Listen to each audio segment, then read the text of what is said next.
third portion or third step of learning management system is that we must understand the session planning.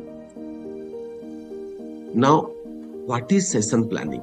We have already defined our curriculum. We have already defined our syllabus. So while we have defined our syllabus, one thing we need to understand is that the starting of the academic year varies from school to school.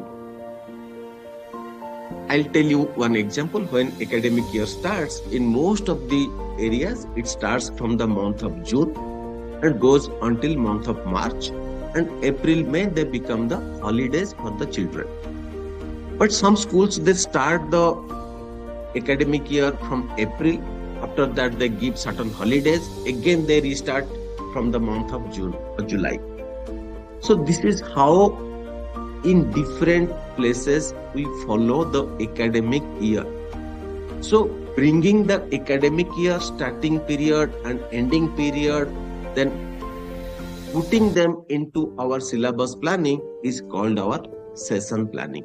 So under session planning, we have to understand 3 steps or 3 levels so that it becomes very, very easy for the teachers to do it.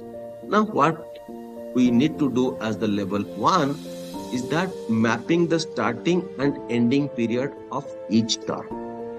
In step 2, we have realized how we'll be preparing the syllabus by dividing the annual syllabus into terms, months, and weeks. Now here, what we need to do is that once we understand our term is, for example, 6 months. So which period to which period to be defined as term 1. That is called my session planning, because accordingly to the session, we have to fit or map our syllabus into that. So under that, we have to define from which date to which date as the term 1, and similarly term 2 from which date to which date. So while you are doing this exercise, you have to take into account all the holidays, the school closing days, so that you exactly know that you are available with 4 months of teaching period or teaching time for the school, for the skill building. If the session planning will not be done, then what will happen?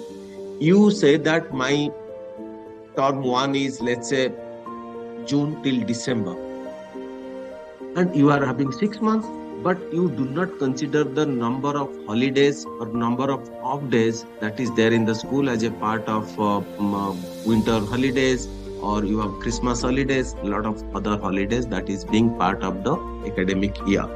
Now, to avoid that, we need to understand the session planning. Once we define the from date to to date, we know that we are having 5 months, 6 months, the whole period.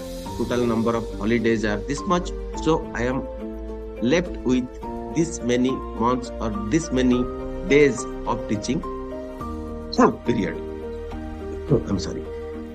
So once this is done, then we'll move to the level 1 of session planning. Under this level, we have to map each month to the defined dates of each term. Now my term dates are available. Under that, what we need to do, while we define my first month, then I define which month is the first month of my session planning, so that I'll just make my session according to that. So if it is 15th of June to 15th of July, so you can say that my first month is 15th of June to 15th of July. Then automatically your next month becomes your 15th of July to 15th of August. So accordingly, we have to map month 1, month 2, month 3, month 4, what are the period that you will be getting to define your 4 months. It's very important because you are considering off days, schools, holidays, everything here in this portion of session planning. So whole idea is that you should get 1 month. If you have defined, you will be getting 25 days or 26 days of academic days or learning days, then you must get these 26 days of academic days while you make your session planning.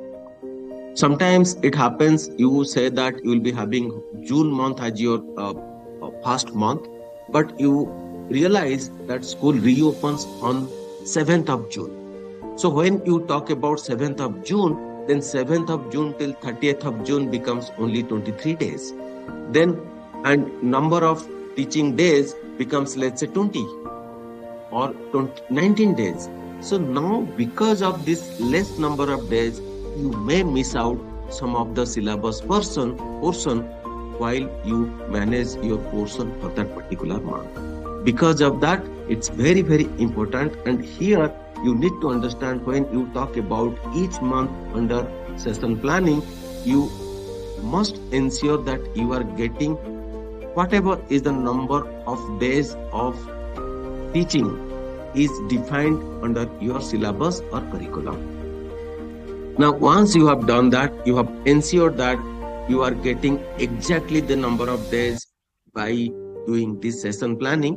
Then the step 3 or level 3, that we have to map all the 4 weeks of each month under this session planning.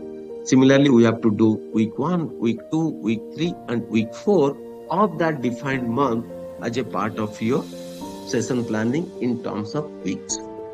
Now, in step 3, while we manage our session planning, we know what are the month 1 actually in that particular academic year and what are the weeks that are available to manage the month 1 syllabus for the particular class and for that particular school. Now that's how the session planning is important. I'm sure you have understood the session planning.